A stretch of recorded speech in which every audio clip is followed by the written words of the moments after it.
What's going on, everyone? Welcome back to the Varsity Overland channel. Today we're going to look at my top 5 picks for necessary winter camping equipment or winter camping gear. So I have behind me a couple things on the tailgate. I'm going to flip the camera around right now so we can see that. In no particular order, we have my 5 picks are communication, snow equipment, fire, waterproof gear, and of course, shelter. Stay tuned.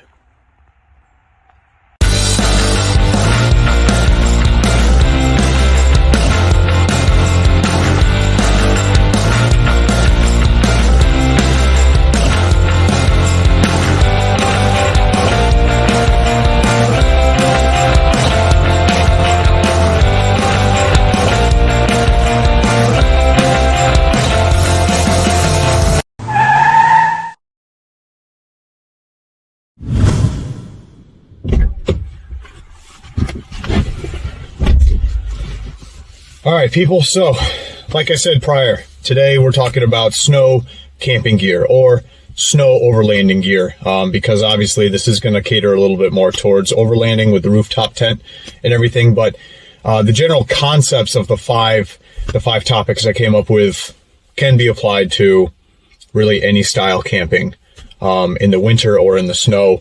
We don't have, seasons upon seasons upon seasons of winter camping experience, but we do have winter camping experience in the snow, in the mountains, in the freezing rain, or just, in kind of like cold, damp weather.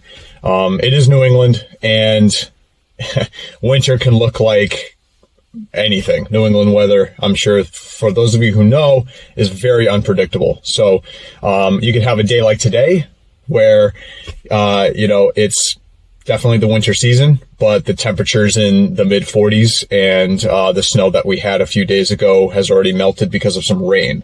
So it's just kind of like that dull, overcast, cold, dark, gloomy kind of look. Anyway, everyone's going to have their own, best items to bring. My suggestions are just very simple suggestions, things that I kind of feel like, I've either forgotten and had wished I brought, or things that I definitely was like very thankful for having. Starting with the first one on the list, which is communication.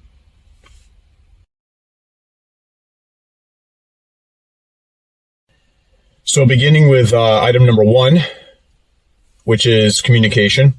On my side of my steering wheel, I have a Garmin InReach Mini. This is a very, very helpful tool, fairly inexpensive.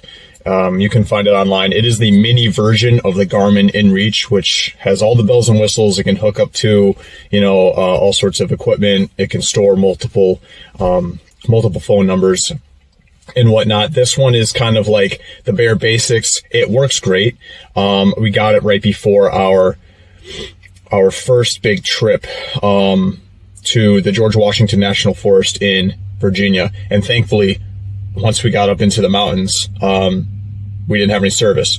So what this does is this will allow your phone to communicate with a select few other phone numbers through text message only, even when you don't have service.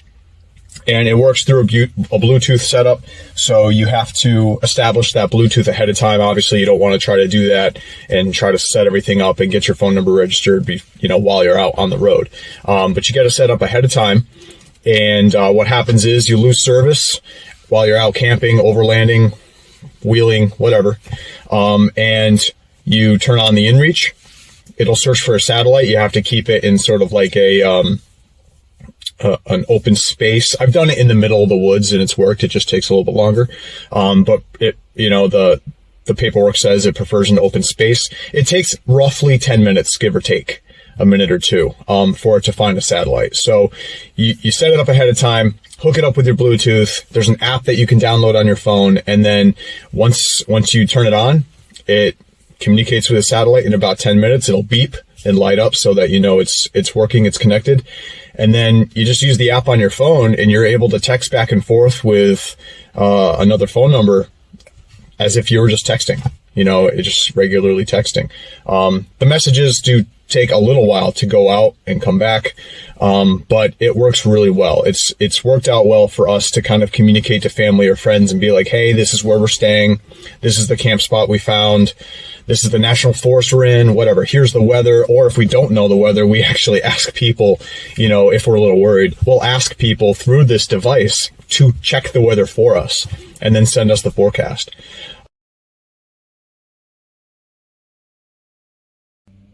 So item number 2 on my list is going to be kind of just vaguely labeled snow equipment. Obviously in the winter it can snow. So you want to have something as far as like snow removal available for you. And this is kind of the part where I said it might be a little bit more specific to overlanding because we're talking about a vehicle, so car camping, essentially, you're going to want something to remove a lot of the snow off of the vehicle if you're parked there for several hours or several days and you get snowed in.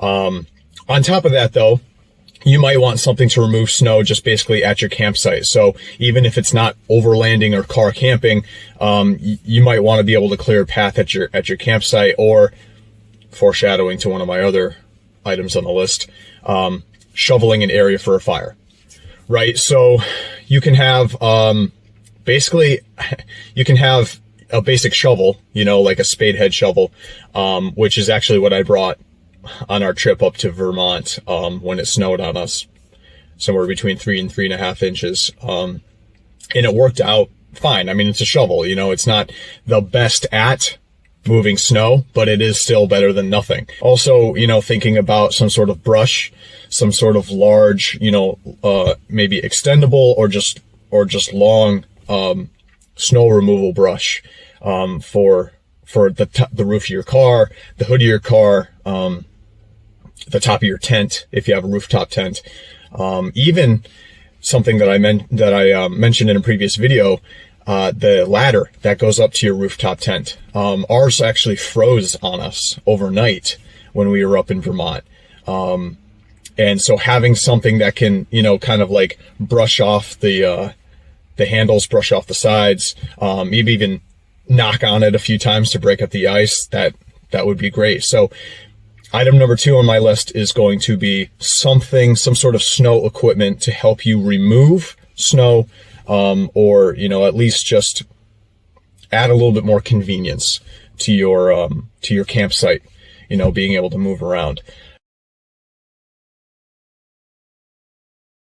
Item number 3, and some of you might not care too much for this item. I'm talking about fire, or the ability to make a fire, or firewood, or whatever. Okay. And I just say that some of you might not care because I've seen a lot of people, a lot of footage online of, people who go winter camping, and making a fire is not high on their priority list. Not as high as warming your tent, for example. And just simply because of the difficulty, or because of like the inconvenience of trying to just build it and set it up, keep it going, it might not be very important for some of you who are winter camping or snow camping. The biggest thing that I want to mention is bringing something ahead of time that is dry and usable. So what we love to do is we have an LL Bean, kind of like a wood carrying bag, and this thing is durable. We've had it for close to a year, I'd say. And it's been on every camping trip. It's been across the country with us from coast to coast. And it's held up very well. And what I'd recommend is gathering your wood before you leave home, storing them with you and bringing it with you, sort of like as a just in case situation, because you don't want to think to yourself, oh, I really like having a fire. So I'll probably just collect material once we get to the location. I'll collect material once we get to the campsite, and then what if you get there and everything's covered in snow? Or what if you get there and everything's just wet? or, you just don't have easy access? What if you're in the middle of a national forest or a specific land where you're not legally allowed to, collect things, or cut trees or whatever? Now, also keep in mind, I am recommending bringing things with you camping, and this is assuming that it's also plausible and legal to bring it with you, to bring that wood with you. We went camping out west, Colorado, Utah, California, Oregon, Washington, all that. We did that this summer, and you can't cross state lines with wood from another state. You can't bring it over, because of the invasive species and all that kind of stuff. So,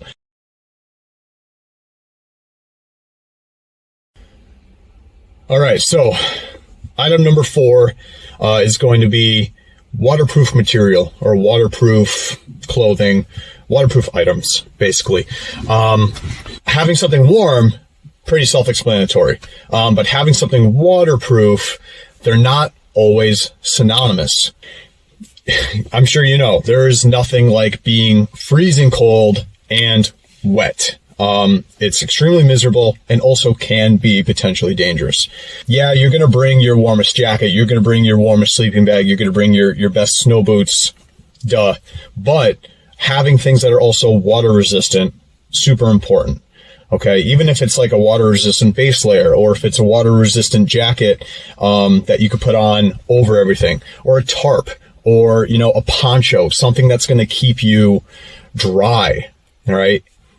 Also, here in New England, the weather can change in an instant. So, we've been in situations where we've shown up at a campsite and it's been, it's been snowing and the snow transitions to rain, or it started out as a rain or a drizzle and transitioned into snow, or maybe it's just that disgusting, like just slush kind of stuff coming out of the sky or all over the ground. It's just bad, right? So I'm going to recommend that you have not just warm articles of clothing, but water resistant or waterproof articles of clothing, as well as waterproof, items to store, your other equipment in. So we have this gigantic, I think it's 110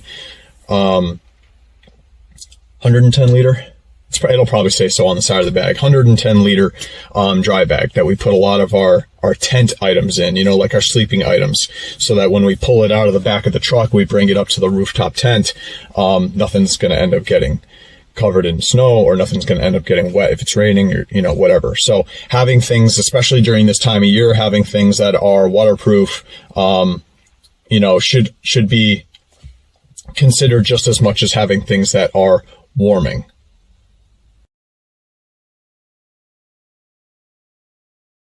All right. And then finally, last but not least, number 5 is your shelter.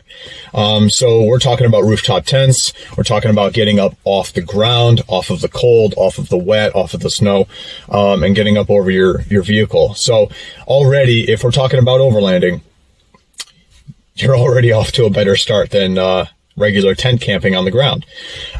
So that would be my first suggestion is, what kind of tent are you using, or what kind of shelter really? But whatever it is, what's the installation like? Like, what's the inside of the tent like? We recently purchased and have been using the insulation layer for the iCamper SkyCamp 2.0.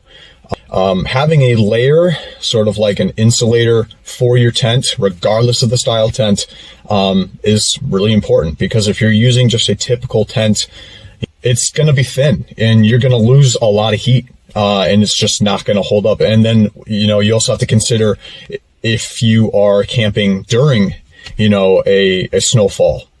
Is it going to be able to hold up? Is it going to collapse under the weight of the snow? Maybe you just have it kind of like a typical tent, whether it be rooftop or ground tent. And so you got to think about how much weight can this thing handle? Am I going to be able to knock off the snow?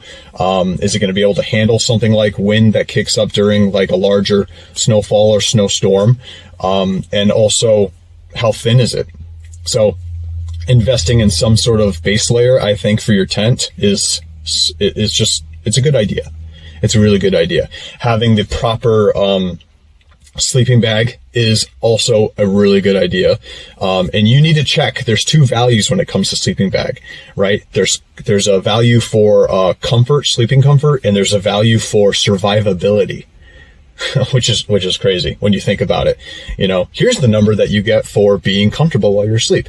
Here's the number that you get for whether or not you're going to live through the night. I mean, having the proper sleeping bag, super important. Having a layer beneath you and the ground, or even in a rooftop tent, having a layer between you and the just base bottom of the tent is also a good idea. Yeah, basically number 5, wrapping this part up, it's all about your shelter and whether or not it's appropriate for keeping you warm and withstanding the snow or the other possible precipitation that could come during the winter season. All right, people, well, that's just about it for this video. My 5 important winter camping or snow camping essentials. If I didn't mention something that you feel is vitally important, definitely comment below and let me know. I'm sure I left something out. But until next time, peace.